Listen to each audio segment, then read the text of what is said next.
최근 바이에른 뮌헨이 레버쿠젠과 보쿰에게 리그 2연패를 당하면서 분데스리가 선두인 레버쿠젠과 승점 8점이 벌어지면서 분데스리가 우승이 사실상 물 건너간 상황입니다.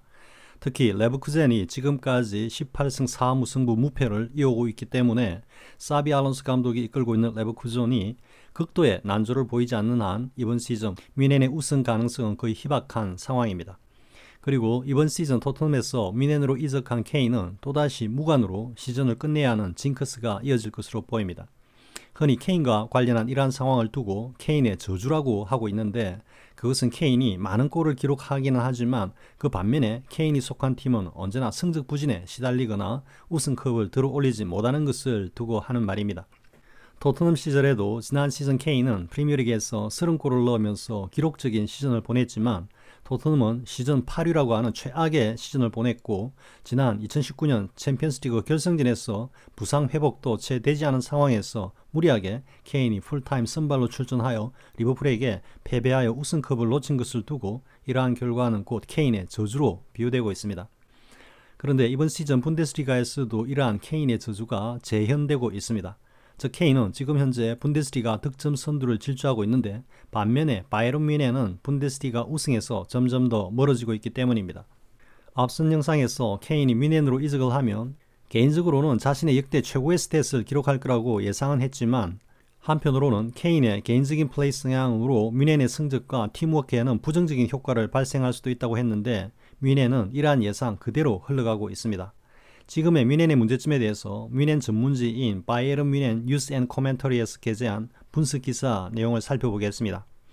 케인의 뛰어난 스탯이 오히려 지금의 뮌헨에게는 독이 되고 있다는 아이러니한 상황과 이를 해결할 수 있는 자는 케인뿐이라는 논조인데, 지금의 뮌헨의 고뇌가 잘 느껴지는 내용입니다.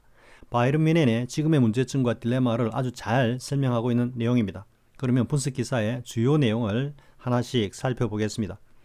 기사는 케인이 바이에른 뮌헨의 문제점의 주요 요인이다 라는 타이틀로 시작하고 있습니다.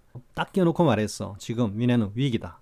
계속된 연패로 분데스리가 우승에서 멀어지고 있고 챔피언스리그에서도 희망이 없어 보인다. 특히 선두를 달리고 있는 레버쿠젠의 경기력으로 볼 때 분데스리가 우승은 거의 불가능한 것으로 보인다 라고 직설적으로 뮌헨의 지금 상황을 비판하고 있습니다. 그러면서 지금의 뮌헨의 위기는 감독의 문제이기도 하고, 한편으로는 오래된 미들진의 노쇠화 때문이라고 하면서도 케인이 보다 더 주요한 요인이라고 주장하고 있습니다. 그러면서 케인은 뮌헨의 최고의 선수라고 할 수 있다. 케인은 29경기에서 28골을 넣고 있고 도움도 8개나 기록하면서 분데스리가 득점 선두를 달리고 있다. 케인은 20-21 시즌에 독일의 전설인 게라르트 뮬러의 골 기록을 깼던 레반도프스키의 그 미친 스탯에 견줄 정도로 대활약하고 있다 라고 케인의 활약상을 소개하면서, 한편으로는 하지만 케인의 이런 활약이 오히려 지난주 대두된 세 가지 중요한 문제들을 야기시키고 있다.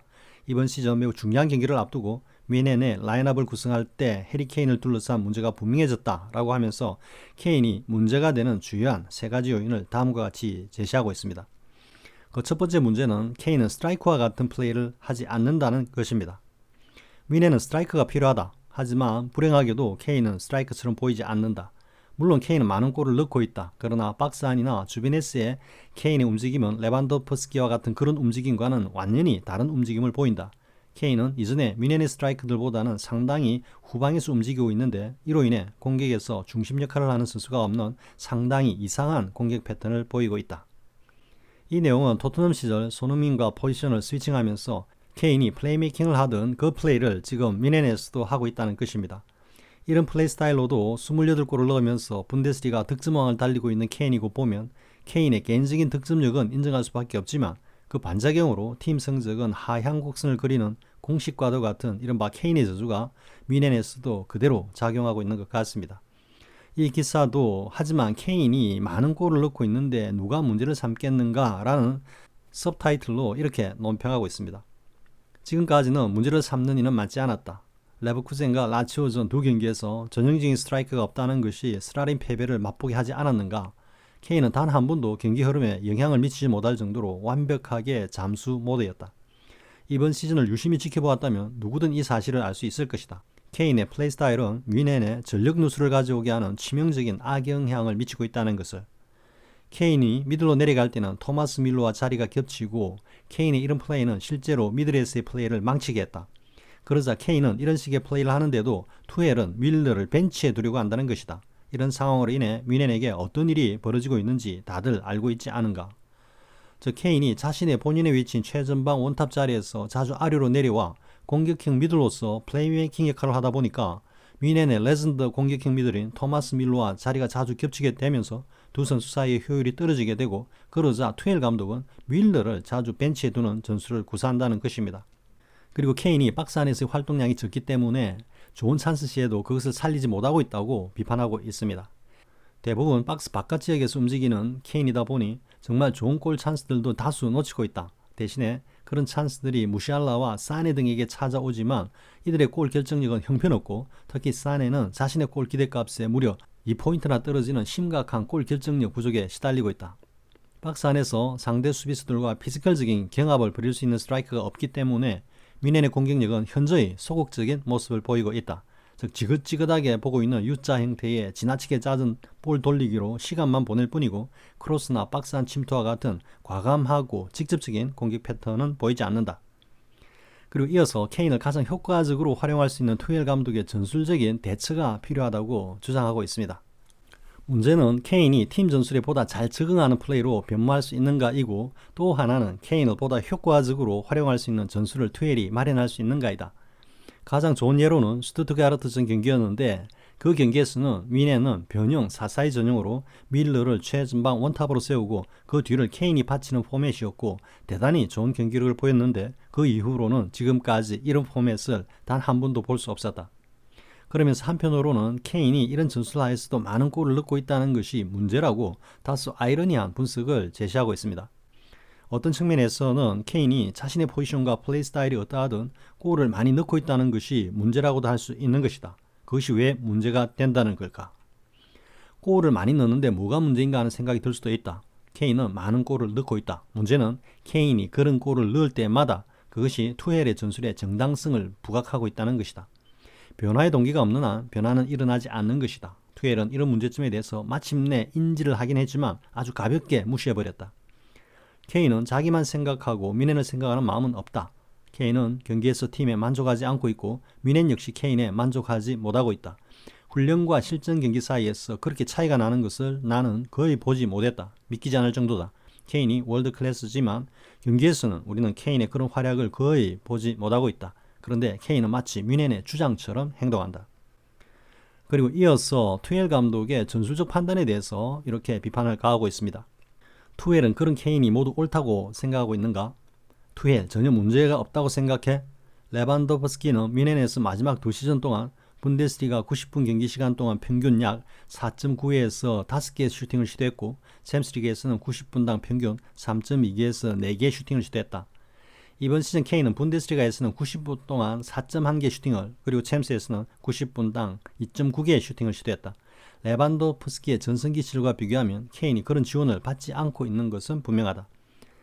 문제는 케인이 대단한 골 결정력을 가지고 있고 또 많은 골을 넣고 있다. 그렇지만 레버쿠젠과 라치오전 경기를 보면 그 골들은 지나치게 많다고 할 수 있다.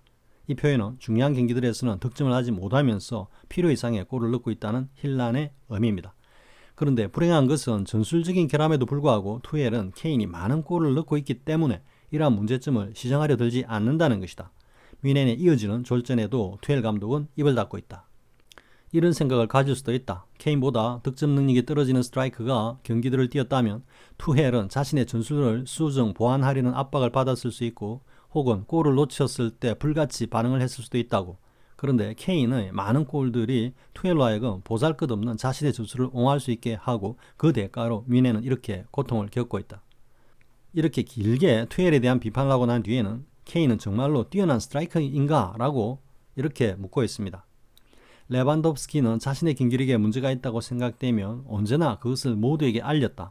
환경이 어떠하든 얼마나 많은 골을 넣고 있든 레반도프스키는 항상 더 나은 경기력을 원했다.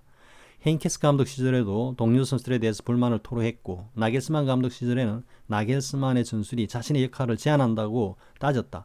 그리고 이번 시즌에도 레반도프스키는 바르셀로나에서도 자신의 팀 동료들의 부족한 플레이에 대해서 목소리를 내고 있다. 사실 레반도프스키 이런 태도는 팀에 독이 될 수도 있는 측면이 있지만 그의 이런 행동은 코칭 스태프와 동료 선수들보다 진솔하게 만들었다. 코바치치 감독이 밀러를 벤치 멤버로 두고 있을 때 레반도프스키는 밀러가 선발진에 복귀해야 한다고 미디어를 통해 자신의 의사를 밝혔다. 코망이나 그나브리 같은 윙어들이 좋은 찬스 포지션에 있었던 자신에게 패스를 하지 않았을 때 레반도프스키는 그들에게 곧장 어필을 하곤 했다. 그런데 케인은 전혀 이런 모습을 보이지 않고 있다. 그는 그저 자신의 역할만 수행하고 있는 것이다.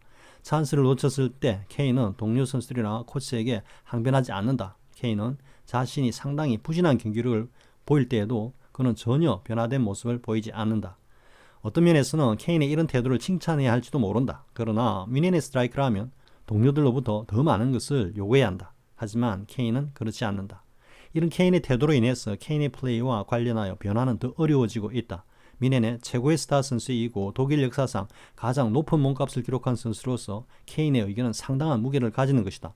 만약 투엘의 전술에 변화를 가져오게 할 수 있는 선수가 있다면 그는 바로 케인일 수 있다.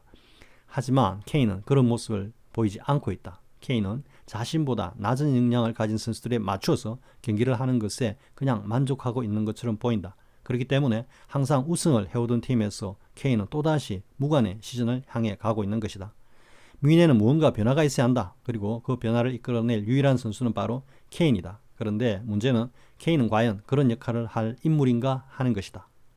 지금까지 기사의 내용을 정리해보면 뮌헨의 선수들이 혹 태업을 하는 것은 아닌지 하는 의심마저 들기도 합니다. 즉 투엘의 케인 중심의 일방적인 전술 운영에 대해서 불만을 가지고 레버쿠젠전과 같은 중요한 경기에서는 케인을 왕따시키면서 투엘에게 암묵적인 무력 시위를 하고 있는 것 같은 느낌을 받습니다.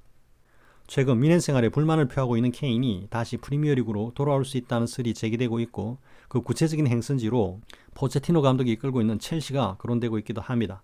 케인의 지극히 개인적인 성향의 플레이와 또 인성적으로는 다소 내성적인 측면으로 인해 동료 선수들과 소통이 잘 안되고 있는 것으로 보입니다. 물론 뮌헨 내에서 베테랑 선수들과의 역학 구도도 충분히 존재할 것으로 보입니다.